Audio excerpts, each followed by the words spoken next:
Well, I've been busy crafting today. As you can see, I just finished doing a wreath for a door, fall type wreath. And I was wanting some of the fall accent pillows for my couch, but I was looking at them and they're anywhere from $15, $20, $25 for these pillows, and it's just ridiculous.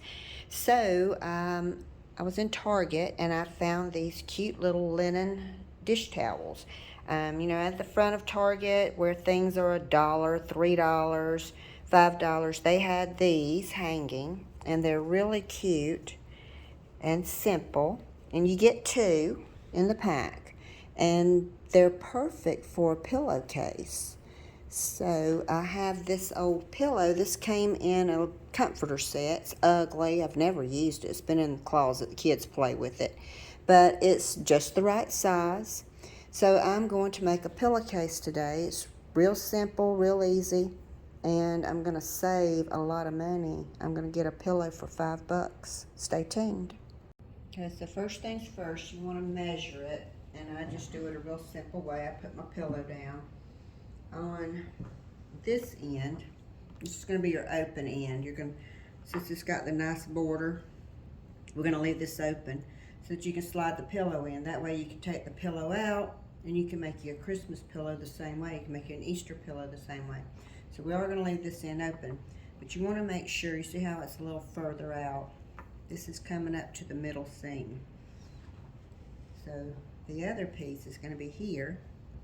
And we want to make sure that it goes to the middle seam as well so that they will match up.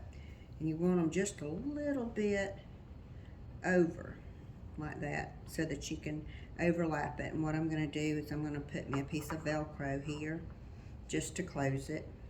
And that'll be real simple to do. And then on the other end, as you can see, okay, so it's too long. So we're going to have to cut it off some.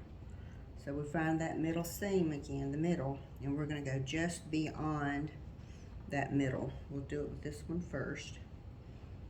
Okay, the middle's right here. So I'm going to cut right about here.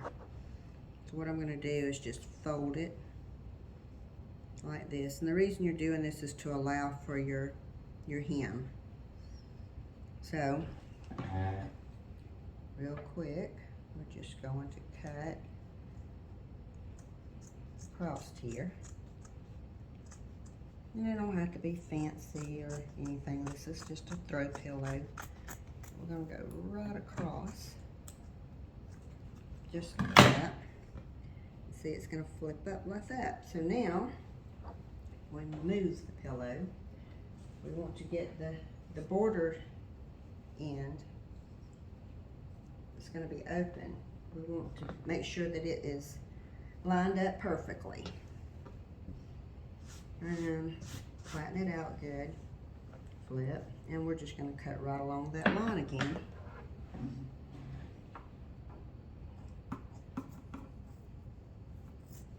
Using these scissors. So we have our cuts. Now the next thing that's really important is to make sure that you have this inside out while you're sewing it. So you want your print that's going to show face up, and then you're going to take your back piece, the side that you want to show, and you're going to put it face down. Just like that. And for you beginners, I would say to go ahead and pin it all the way around as a guide. I'm just going to pick this bad boy up and sew it myself. But if you're, if you're just starting out and you're, worried about keeping your lines straight and everything, then you might want to pin it.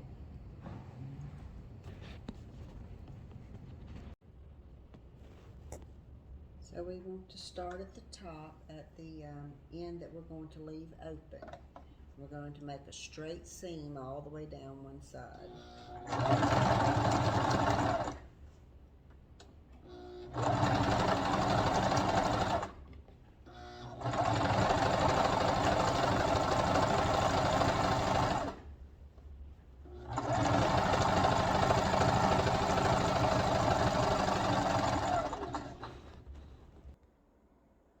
Okay, so what I did was I made two passes around the whole thing. As you can see, I've got my outer seam and my inner.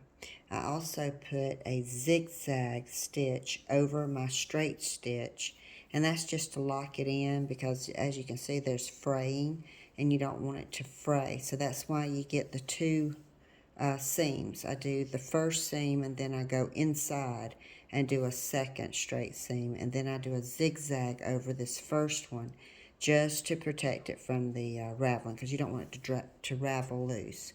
And also, you know, it had its own original hem all the way around, so I did cut that off so that when you turn it inside out, this isn't too bulky. Okay, let's see how it looks. Put my little pillow in. It's just like a regular pillowcase.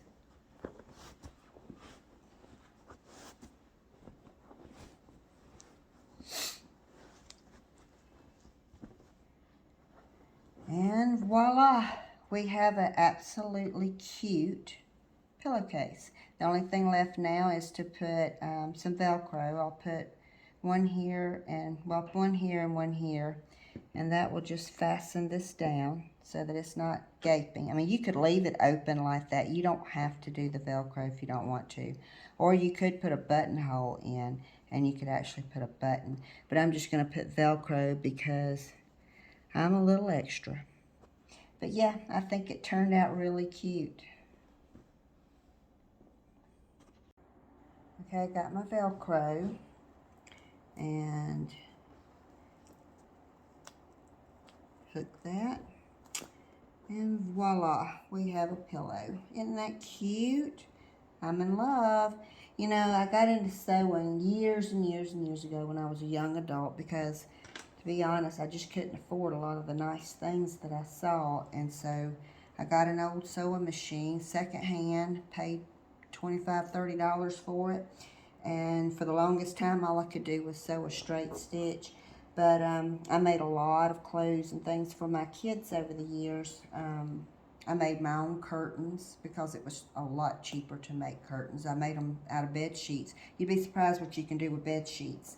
I made myself a comforter duvet out of a real pretty top sheet and then a white sheet. And basically I made this a pillowcase, and then I put snaps all down along one end, and I put my comforter in and I put the snaps and snapped it, and I had myself a brand new comforter without going out and spending $100 on a comforter.